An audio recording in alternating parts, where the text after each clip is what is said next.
আসসালামু আলাইকুম, সবাইকে ঈদের শুভেচ্ছা, ঈদ মোবারক। আজকে হচ্ছে ঈদের দিন সকালবেলা। তো আমরা এখন গোসল টোসল করে সবাই নতুন জামা কাপড় পরে ঈদগার দিকে রওনা দেবো, তাই সব রেডি হচ্ছি। সবাই একসঙ্গে হাঁটতে হাঁটতে ঈদগায় যাব, কারণ নবীজি শিখাই গেছেন যে ঈদের দিন সবাই নতুন জামা কাপড় পরে ঈদগায় তাকবীর দিতে দিতে হাঁটতে হাঁটতে যাওয়া। তো এটা নবীজির সুন্নত। আমরা এখন হাঁটতে হাঁটতে ঈদগার দিকে যাব। আমার বাড়িতে প্রায় ঈদগাহ 2 কিলোর মতো দূরই। তো আমরা সেই 2 কিলোমিটার হাঁটতে হাঁটতে রওনা দেব।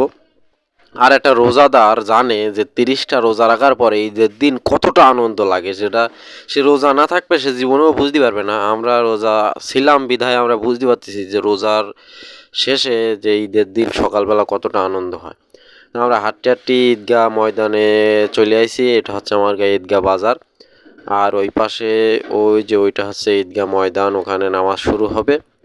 তো সবাই গ্রামের সবাই প্রায় উপস্থিত হয়ে গেছে। আমরা একটু লাস্টের দিকে আইছি, কারণ আমরা তাড়াহুড়ো করতে করতে আইছি যে 8টায় জামাত, জাস্ট 8টায় নামাজ শুরু হবে। তো আমরা গত বছর নামাজ পড়তে পারিনি, কারণ পড়েছি অন্য জায়গায় গিয়ে পড়েছি আর কি, কিন্তু আমার ময়দানে এসে দেখি নামাজ শেষ। তাই আজকে দৌড়ি চলে আইছি, নামাজ এখনো শুরু হয়নি। সবাই উপস্থিত হচ্ছে, এবার এক্ষুনি খুতবা হবে।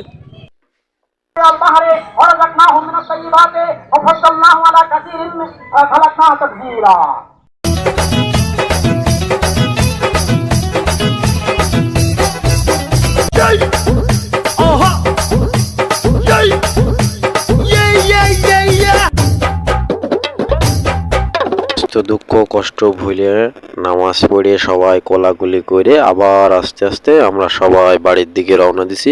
প্রিয় দর্শক, আমার চ্যানেলটা সাবস্ক্রাইব করে রাখবেন।